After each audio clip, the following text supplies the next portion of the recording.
ओम शांति। आज का पुरुषार्थ। बाबा आज के पुरुषार्थ में बच्चों को मुख्य रूप से याद की यात्रा और स्वयं को आत्मा समझने पर ध्यान देने के लिए कह रहे हैं।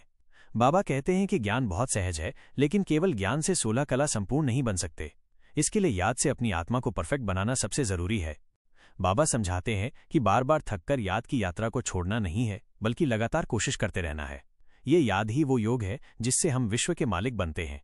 जब हम अपने आप को आत्मा समझेंगे और प्यार के सागर बाबा को याद करेंगे तो हमारी आत्मा सतोप्रधान और परफेक्ट बन जाएगी।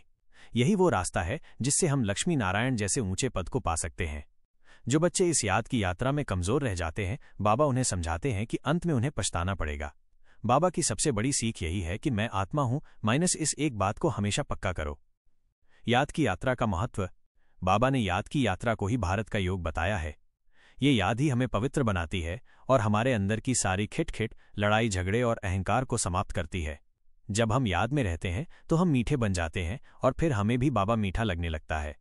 बाबा कहते हैं कि केवल नॉलेज में तेज होने से फायदा नहीं है अगर याद में कमजोर हो। याद की यात्रा में पास होना ही असली पुरुषार्थ है। जब हम स्वयं को आत्मा समझकर बाबा को याद करते हैं तो हमारे अंदर एक अविनाशी खुशी और नशा रहता है, क्योंकि हम जानते हैं कि हम स्वर्ग के मालिक बन रहे हैं।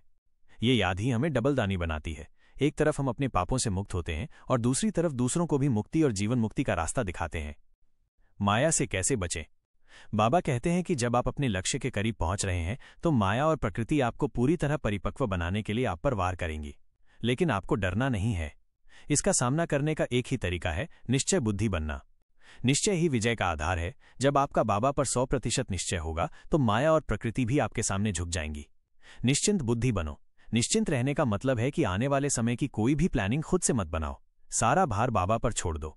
बाबा के पास आपके लिए सबसे अच्छी योजना है। वर्तमान में रहो। बीता हुआ कल भूतकाल है, उसके बारे में सोचकर अपना समय बर्बाद मत करो।